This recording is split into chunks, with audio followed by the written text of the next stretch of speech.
The film opens in the vibrant, neon-lit core of Las Vegas, a place where luck waxes and wanes and dreams gamble on reality's brink. Nick Wilde traverses through the glistening pandemonium, mastering the impulsive heart of a privileged son of indulgence, a role so strikingly at odds with his captivating lover that even the arid desert zephyrs murmur legends of their disparity. Nick skillfully orchestrates a panorama of illusion, constructing a realm where boldness is king, and where the naive puppet master transforms into the valiant champion his beloved desires. But with the arrival of a new day come fresh obstacles. As the desert sun stretches its long shadows, a mysterious message flits into Nick's universe. The name Cyrus, scrawled with haste across the paper, its ink throbbing with a passion that echoes in Nick's very core. Cyrus Kinnick seeks his aid, willing to pay a handsome sum. Nick, though, is a passionate gambler, and though he's initially reluctant, he consents to take on the task due to the substantial sum involved. He journeys to a diner where he's confronted by a man he helped previously. The man praises Nick's successful tactics and presents him with his money, including an additional $500. Nick, satisfied, declines the extra. Engaging with Nick is always enjoyable. As his waitress friend prepares a drink at the restaurant, she passes him a note from an acquaintance, a woman who beckons him to visit her home. Holly, an escort who's been violently attacked, embraces Nick. She is clueless about her attacker's identity. She recounts being escorted by 3 men to their suite under the pretense of a celebration, where she was degraded, coerced, and brutally injured. They abandoned her at a hospital's entrance. She implores Nick to identify them so she may take legal action. He protests, insisting he's not an investigator, and that tracking people in Vegas, especially at the Golden Nugget Hotel he'd warned her about, is near impossible. He declines to help her. With a bitterness lingering from the incident, he ventures to the Golden Nugget to see what he can uncover. He's a man with numerous contacts, including a housekeeper at the hotel, whom he consults about the situation.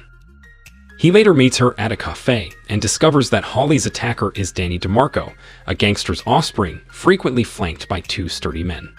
She warns him that DeMarco is perilous and advises him to steer clear.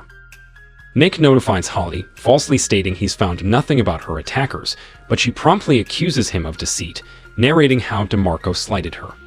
She knows how to manipulate Nick to get her way, and he feels cornered with no other options. Nick retrieves Cyrus later in the day and takes him to Vegas, guiding him through all the splendid casinos, only to settle on a dilapidated gambling establishment. Cyrus thinks that playing at $10 tables rather than $100 ones will allow the pleasure to last longer. Nick has achieved a pinnacle in his profession when he's assigned to protect a young fellow wagering just $10 on a dice roll. Nick is confident that Cyrus won't be the victim of theft and leaves him to look after himself. Nick calls on Holly, sharing DeMarco's location with her, but staunchly denying any further help in probing the matter. Holly's feigned intention to sue DeMarco has angered him. Her true goal is a more violent form of revenge. Even though this puts Nick at risk, Holly's flattery consistently lures him in, and he falls for it repeatedly. Nick faces DeMarco at the hotel, posing as someone sent by Baby, the head of the Vegas mob. By claiming to be Holly's representative, he aims to peacefully settle the dispute. DeMarco hands him $50,000 for the inconvenience, but matters are never that simple. DeMarco ridicules Nick, demanding that he address him as Sir, and boast about DeMarco's successes in order to spare his life. Nick complies in a desperate attempt to survive, avowing his loyalty and even showing identification. DeMarco, showing a shred of decency, commands his goons to merely rough Nick up. But Nick dispenses with the peaceful approach, breaking one man's leg and slashing another's forehead with a card, then continuing the assault. DeMarco fires at Nick, but the card intervenes again, stunning him. Upon waking, DeMarco and his henchmen find themselves bound, with Holly standing ready. Reminding him of their prior encounter and now ready for revenge, Holly finds DeMarco, once unflappable, now tearful. He tells her about the money, and she flings it to Nick, but for her, it's not about the financial gain. She subjects him to the same humiliation he inflicted upon her, demanding a declaration of love, with the threat of lethal consequences if insincere. She contemplates mutilating him while he weeps and pleads for mercy, but ultimately opts to take the money and leave.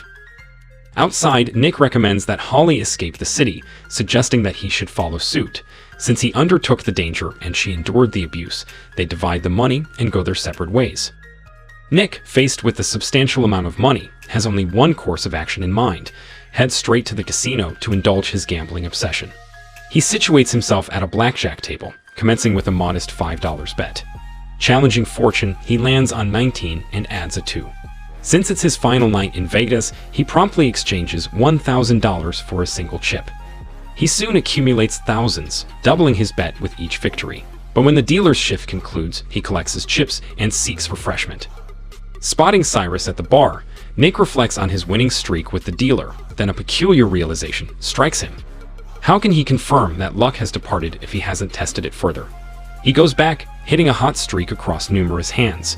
Playing the full table with maximum wagers, Cyrus silently cheering him on. After accumulating a massive stack of chips and winning his final hand, Nick reaches the impressive sum of $500,000, an ideal moment to retire. He confides in Cyrus about his aspirations to escape the country and live out his dreams with the money. Nick's generosity shines through when he leaves a $6,000 tip for a waiter. However, approaching the cashier, he suffers a panic attack.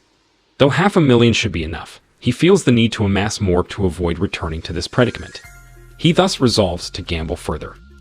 Nick wagers the entire $500,000, plus the initial $25,000, on one blackjack hand. Deal to 17, and facing the dealer's 10, he chooses to hit, aiming for a 4. Tragically, he busts, and the dealer reaches 16. Had Nick played by the rules, he would have triumphed.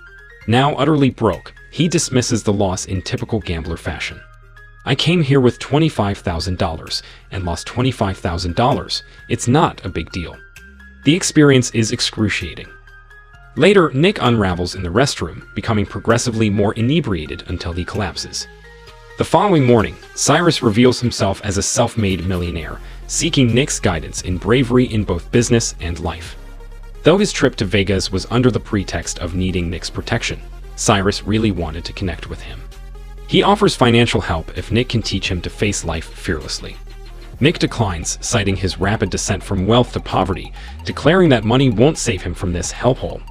Returning to the casino bar upon the arrival of 2 of DeMarco's men, Nick flashes back to his devastating loss, channeling his fury to defeat them in mere seconds. As more of DeMarco's henchmen appear, Nick remains undeterred, fending off each one until the police intervene. Nick arranges a meeting with Baby, the underworld kingpin in Vegas, after DeMarco has lodged a grievance against Nick, accusing him of breaking into his hotel room, beating him with a pistol, and killing 2 of his men, all to finance his gambling habit. Upon meeting, Baby escorts Nick to a room where DeMarco is present.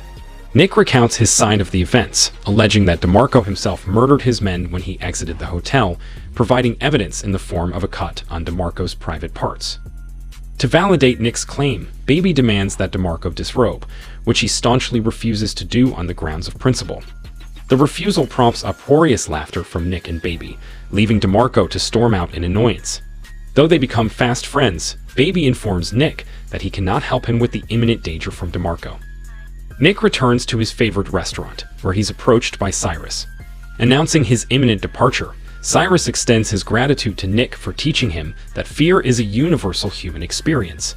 Despite Nick's flaws and fears, Cyrus wants to thank him by offering a check for $500,000 and a plane ticket to Corsica. However, he's unable to present these gifts, lamenting that he's destined to die and feels unfulfilled.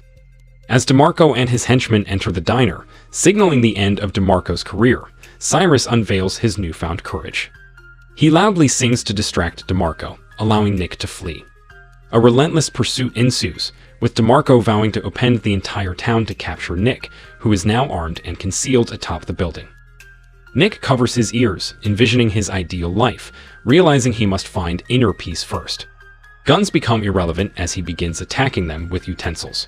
Soon, only he and DeMarco remain, a one-on-one showdown where Nick lets DeMarco land a few blows before defeating him, flaunting his physical strength. Cyrus then implores Nick to accept the check and ticket, and Nick agrees, recognizing Cyrus as a true friend. With these parting gifts, Nick climbs into his car and makes his exit from Vegas, leaving